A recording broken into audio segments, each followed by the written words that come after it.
Hello everybody, this is Kysen here, and welcome to episode 2 in the Foolcraft 3 series on my channel. Now, a few things to say straight off the bat. First of all, I'm very sorry for not recording much lately. Basically, I've just been going through a very crazy time in my life with my career, and I just haven't had the time to record.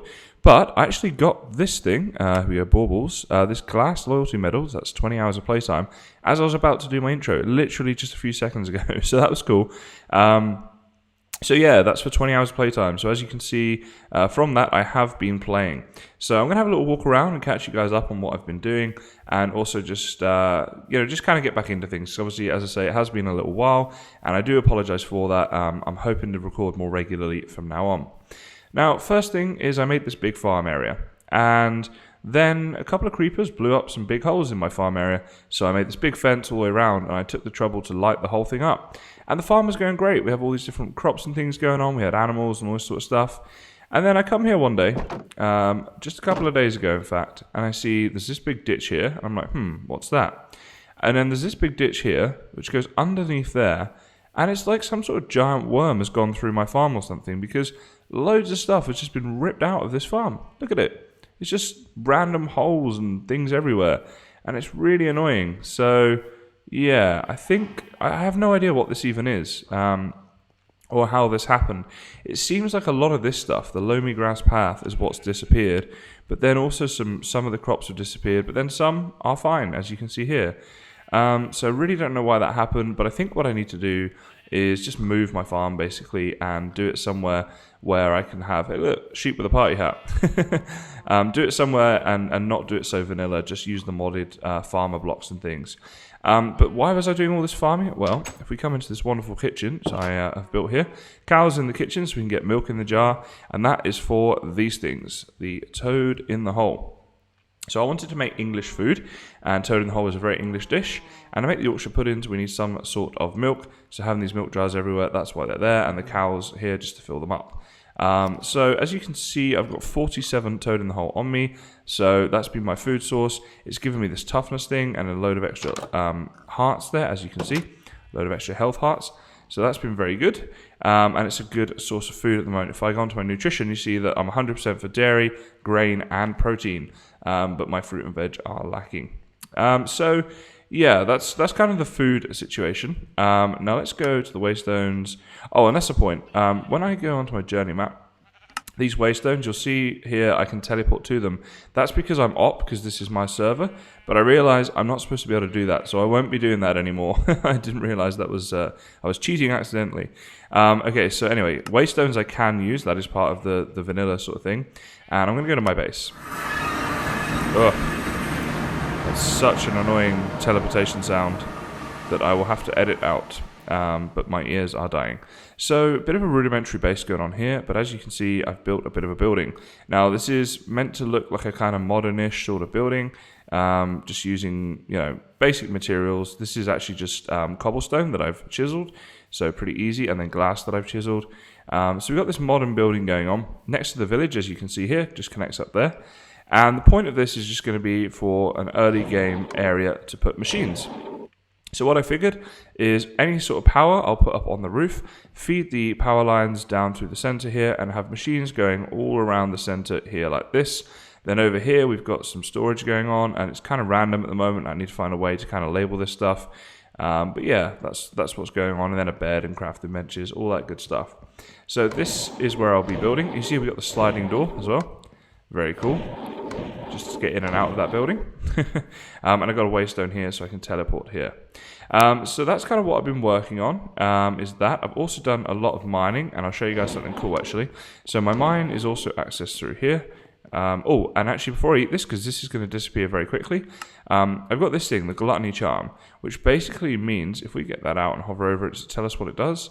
No, well basically what it does is when you're wearing that, when I eat these apples, you'll see they disappear very quickly. Look at that, bang, and they're gone.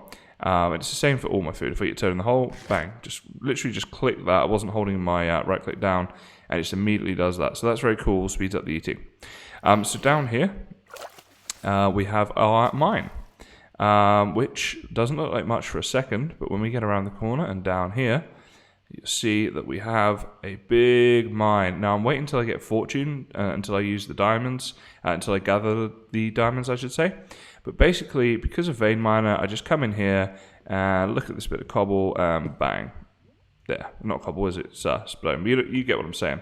And you'll see that the cobblestone on the floor was disappearing there, and that's because I've got this thing, the null charm, which at the moment I've set, if you right click that, you can put things in there. So cobble I do not pick up, it just automatically gets destroyed because I have way too much cobble basically. No, is this on? No, I just want to make sure I'm making that mobs are not able to spawn here too easily. So let's place those. Okay, that's fine. So F7 to turn that back off. So yeah, the vein miner is super useful for things. Now you'll notice here I've got some pulverized iron from that iron thing there. What am I trying to say? Ores. And basically, so if we mine a big bit here like this, you'll see if I vein mine on here, should get a lot of that. So I picked up 30 of it from that, and obviously there was not 30 there. I had 6 before that, so it doubles it, I'm pretty sure. But basically, that's because I've got the smashing enchantment on here. Insight means I get extra XP, and efficiency and unbreaking you'll be familiar with. So yeah, I've been doing lots of enchanting, lots of mining. This mine goes all off down there and then snakes off down that way, so plenty of that going on. And I can't get back up unless I go to a waystone, so annoying teleportation noise coming up. Okay, just waiting for that to die, which it now has. So yeah, we're back in the village. This is my house, obviously. I still got a lot of storage here to move over. But I think it's about time that we do something. So what I want to do is put my metal away, kind of keeping those safe, and have a nice cup of tea. There we go. Now that obviously... Oh, I lose the cup, don't I? That's right. Have to have a cup of tea each episode, though. So, this original base thing that I'm setting up down here, this kind of modern-looking building, right? What I'm doing with that is I want to get into Ender IO first. That's my thoughts. So let's just... Actually, need to come back out here. I prepared for this episode, which I know you guys are thinking... Wow, who is this guy? Not like me to do too much preparation work. I appreciate that. But this time I did. So we've got some iron going on, because we're definitely going to need that. And what I want to do is put that back in there. Look at this Ender IO. So Ender IO is a good early game mod to get into. And really, let's be more specific. I want to look at this sag mill. Just a simple sag mill, for example. So we're going to need flint, we're going to need one of these simple machine chassis. So you can see here, this is where all the iron's coming from. Oh, we need grains of infinity for that. Haha, so we've got to set some bedrock on fire. Now I probably have a flint and steel at my base, but who can be bothered with that? So let's make another one here and then go down and get some of that stuff going on. So yeah, I want to get some basic early machines set up, just because obviously once you have those machines set up, it will make your life easier for future episodes. Now, today's episode, because I'm just kind of getting back into things, probably be a bit more relaxed and may end up being a bit longer, so hopefully you guys don't mind that too much. But obviously, leave me a comment and let me know what you think. That is really loud. Are my sounds like really turned up or something? They're not actually that bad. Are they? Oh, they're pretty normal. Okay, so I think I have to wait for this to burn out, and there's a chance that I get the grains of infinity. It's supposed to be 50%, so I should have done plenty. Yeah, there we go. There's some there. Here we go. Look at this. Lovely, lovely. And the last one is a hit. Perfect. So we got some of those. That's probably enough to be getting on with, I would say. Annoying noise, and away we go. Now, I'm pretty safe in here, so I don't need to sleep, to be honest. What I do need to do is double check this recipe. So we need all of this stuff. Okay, what don't I have? I definitely don't have these things. So I'll probably go and make some of this off cam. So basically, I'm going to need some gears and some pistons, and this stuff isn't too bad. And then this here is also just a case of iron and a bit of time. But as well as the sag mill, I want the alloy smelter, if I can spell that right. So a simple alloy smelter, so again, more gears, a bucket, more of these things. And I'm also going to need a generator. So I think it's a simple Stirling generator that I'm going to need. There we go. Which is, again, more of these and some of this stuff. Ooh. hang on a second. So to get this, I need an induction smelter as well. Or an alloy smelter. Right, so I can make the alloy smelter first. Industrial powder coating. Alright, let me go and get all the materials together, and then we'll start connecting this up. And basically, the reason I'm looking at the generator is I'm obviously going to need some sort of way of powering all this. So I'll go get the materials and stuff off camera, and then we'll come back in and start building. Okay guys, well I went and did quite a lot of stuff off camera, and we'll have a look at that in just a second. First thing, just to say it is currently daytime, but we have a bit of an eclipse going on here. So eclipse is a part of this mod pack, and basically mobs can spawn right now if they're in a dark area. So yeah, just thought I'd mention that because it looks a little bit weird with the lighting. Okay, so what did we do? Well, first thing to look at in here. So I've got a basic Ender IO set up. So what I've got here is the Stirling generator, so you can put coal and stuff in there. The capacitor bank, I actually only just added that, but basically this will store spare energy, so that's going to be useful in the future. Oops, keep that brightness up. What else? So the sag mill, there's all kinds of recipes that you can do in there, and same as the alloy smelter, and then a wired charger here, which will be useful moving forwards. So we've got a basic Ender IO setup going on here. Now, using these machines has allowed me to do a lot more, though. So first thing is we've made a start with thermal expansion. So we've got a pulverizer, as you can see there, induction smelter, and a magmatic dynamo with a drum here that's got quite a bit of lava still left in it. So that's pretty good. And this is also powering this thing. Okay, so this is my storage scanner. And it's basically just scanning at the moment all of these. So in here I can search for items. So if I needed some, stone, I can search that and it'll show me anything with the word stone in it. And so it's basically just a really useful tool for storage in this early game. And yes, it requires a bit of power, but it's pretty easy with just using the lava to power that at the moment.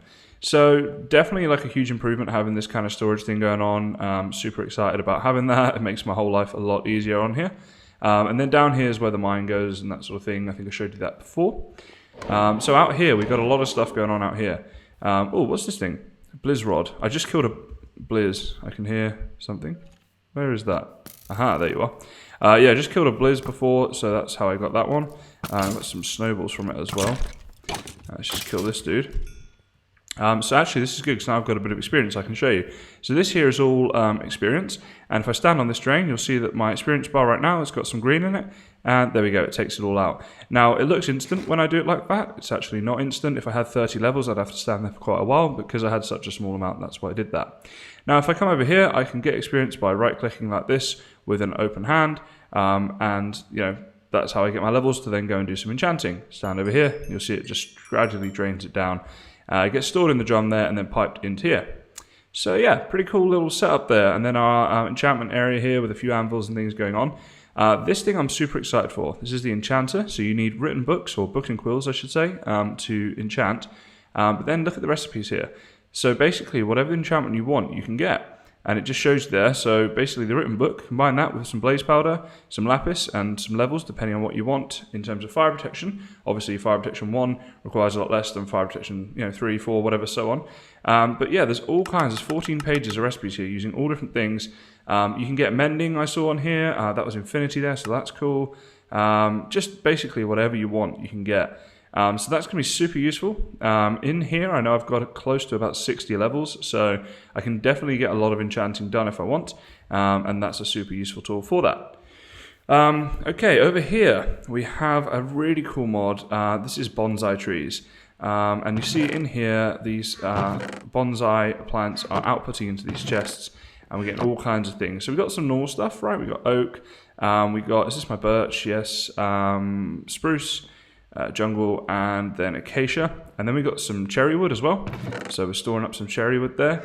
But then we've got, so this here is an apple tree, so we're getting tons of apples as you can see there, and of course my oak one gives me apples too. Then we've got this one here which is paper, so we're getting loads of paper. This one is, this is just a type of wood, so just another type of wood. This one here for string, which obviously we can turn into wool. And this here is silver wood. This one's really slow to grow, but it's a very cool texture of wood. In fact, let's take that out and I'll just show you guys what we can do with this a second. So basically, if I place down one of these planks, you'll see it goes like that. It looks kind of cool on its own, but when you start placing more, you'll see here they connect up. The textures actually connect up and makes like a big sort of floor. Now I think this is going to be very useful for floor patterns and things like that in the future. So yeah, just a cool little thing there that we got going on. So that's my bonsai setup. Something else I did off camera. Now what I wanted to do actually, I've brought a couple of things here to try out. So one is these hanging lights. And what I was thinking we can do is, in here we've got this modern factory sort of setting, but out here, outside, I reckon we can turn this into a bit more of like a hippie vibe type of thing, right? So I'm not sure what you guys think about that, but I would love to have some comments on what you do think. But what I was thinking, with these hanging lights, we could put them up there, and then go hang them up onto this tree like here. Haha, look at that. They're pretty cool, right? We can do all different colors with these as well. And they're not too difficult to make. But yeah, what do you think, guys? I reckon we could have quite a cool little setup going on there. Now, what I wanted to do as well is place some of these mega torches.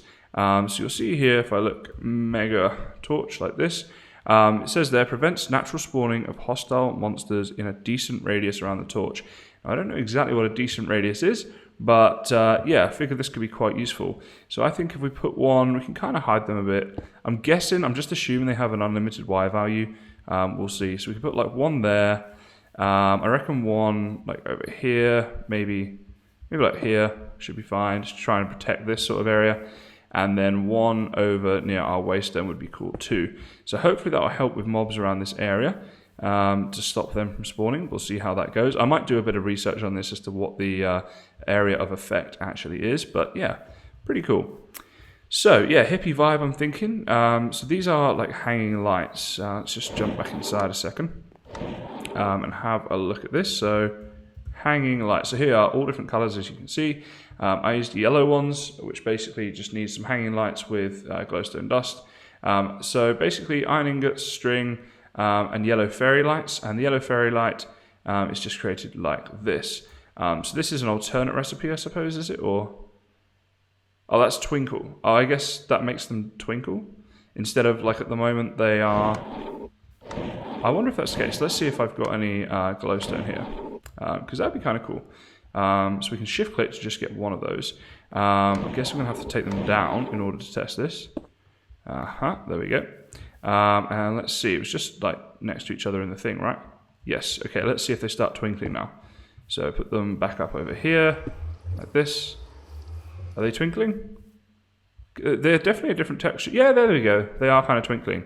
I think I prefer that because they're a bit more, there's a bit more going on there, isn't there, with the twinkling? So yeah, I think this could be a cool little hippie vibe out here. I mean, this here just looks very hippie to me, this liquid tank, and I was like, you know what? Maybe the outside bit could be a little bit more fun. We got our enchantment stuff going on here, you know. We could do a lot in the future. So I'm just thinking, yeah, hippie vibe would be a way to do it. And these hanging lights to me, definitely hippie-ish, right? So there we go. That's kind of what I've been doing off camera. Now, I just want to say I'm not going to do so much off camera in future episodes. It's just I wanted to get back into doing an episode because it had been a while. And so I kind of needed to do it that way for this episode. However, in the future, I will try to do a lot more on camera. It's much better for me, by the way, guys, if I do more on camera, because it means a lot less time gaming per episode, which means I can get more episodes out. So there's no real advantage to me doing it the way I have this episode. And I'm sure you guys would rather see that too. So things I'm going to be looking at, I think, because I was looking at this before. One is this, the industrial foregoings. Now, there's all kinds of things in here, but if we just have a little search here, industrial, FOR. Okay, this is the mod right here, so all different machines. So you got here, this is a mob crusher, animal feeders, plant sowers. There's all kinds of things here you can do. And I'm kind of excited to just kind of see exactly how this works, but there's one in particular I'm looking for. Let me just see if I can find it like this. Villager, this is the one up here. So this is it, Villager Trade Exchanger. So it's pretty simple to make. The only difficult part really is this plastic, because we need rubber. So I need to figure out how to get that. But other than that, you know, it's just like gears and stuff. It's not too bad. And yeah, so we can make this Villager Trade Exchanger. And I'm not 100% sure how it works, but based on the name, that sounds pretty interesting and worth exploring. So I'm going to do that, a bit of research on that and probably get into that next episode. The other thing is building a colossal chest. So that's going to be basically, it looks like this, but it's giant, like a like a 5x5 or 10x10 or whatever structure that opens up and can store a whole ton of items. And because this is a storage scanner, I could put that maybe out the back there, and this could scan for that, and then the amount of storage we'd have would increase dramatically. So that could be a cool way of doing that. So yeah, that'll be coming up in the next episode as well, and one or two other things, and I'll do a lot more on camera for that one. Just thought I'd give you a bit of a heads up as to the way the series was going, and just let you know that it's not always going to be me just like doing a ton of stuff off camera, and then you guys just being like, oh, that was cool, thanks for that. Just like showing you around. So yeah, that will not be how it is. Oh, the other thing I did, I made dark armor. So if I just go here, dark helmet, you'll see. So it looks pretty simple, right? Just, oh, okay, you need some of these things, but dark steel ingots, how do we make those? Well, we need the induction smelter, and we need steel combined with pulverized obsidian. So first of all, we need to go over to our sag mill, put obsidian in, and get the obsidian powder, the pulverized stuff, right? And then put that in with, where I've lost it now, with steel. So to get steel, we need the induction smelter again, and I had to look through the recipes, but I found this one. So pulverized coal with iron to get our steel. So I did that again by putting coal in here. And then putting that in there. And so there's this whole process of using all these machines together that happened off camera to basically make all of this dark armor. And it's pretty good early game armor. If I, for example, let's look at the dark helmet.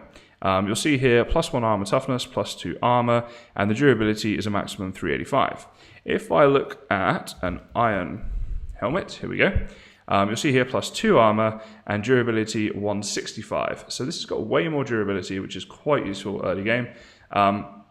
And I think using Ender IO, there is a way, let's quit out that, to basically make it so that it you can charge it in here. So see, this is showing up in here, and you can put items in here, and in a minute the helmet will show up over here, or it normally does. There we go, there's boots, there was the helmet there. Okay, there we go. So basically you can put armor in here and charge it.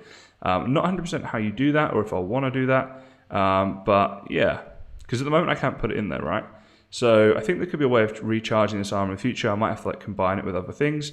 But yeah, just thought I'd kind of show you guys everything there that's been going on. So actually, I'll show you what I look like with this on, because with my eye patch as well, you can barely see me. Look at this, just like one eye poking out. It's just super stealthy, right? It's a really cool little armor set I got going on there. So yeah, anyway, that is how I foresee this series going. Please let me know what your thoughts are, and I think a lot of you will probably be keen to see me doing a lot more next time, so that's kind of why I was planning that. But yeah, let me know in the comments section what you thought of this episode.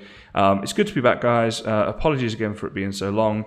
One last thing I would like to say is just a massive thank you to everyone that stuck by me and supported me during these couple of weeks where I have been away. You know, look, I have missed it, and it's not something I want to be doing. But the people that have stood by me, it's really appreciated. So a big thank you to all of you. You guys know who you are. So anyway, guys, that's going to be about it for this episode. So yeah, that's about it. So thanks for watching, guys. And as always, wait, I just did my intro completely the wrong way around. Do you see it's been 2 weeks, right? I don't even know how to do my... And I said intro, and it's outro. I'm so all over the place. All right, let's turn around and let's do it again. All right, guys, so that is about it for today. So, as always, thank you very much for watching, and I'll see you next time.